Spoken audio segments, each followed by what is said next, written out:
Kim Chu gustong sumalang sa Especially For You.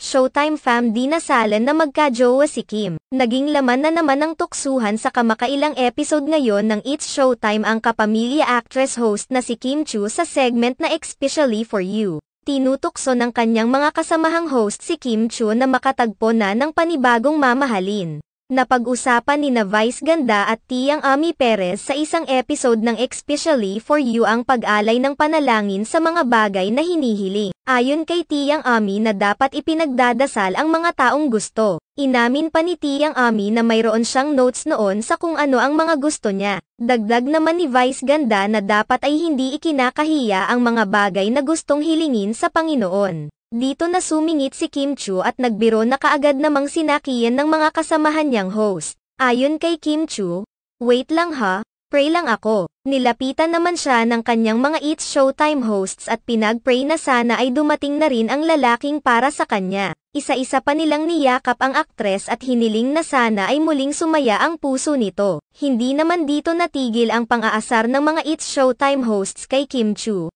Tinutokso rin nila ito na lang sa Especially For You sa darating na February 14, sa mismong araw ng mga puso. Kaagad naman itong tinaggihan ni Kim Chu at nagpunta na lamang siya sa sulok ng stage at sinaway na ang kanyang mga kasamahang host na itigil na ang panggugulo sa kanya. Sa kabilang banda, marami naman sa mga fans ng aktres ang umaasa na sana ay talagang lang sa Especially For You sina Kim Chu at Sian Lim upang malinaw na rin ang mga issue sa pagitan nilang dalawa. Matatandaan na hindi naman isiniwalat ni Kim Chu at Sian Lim kung ano ang dahilan ng kanilang paghihiwalay matapos ang 12 years nilang relasyon. Naging malaking palaisipan sa mga netizens kung bakit pinili ng dalawa na maghiwalay ng landas sa halip na ayusin ang kanilang pagmamahalan.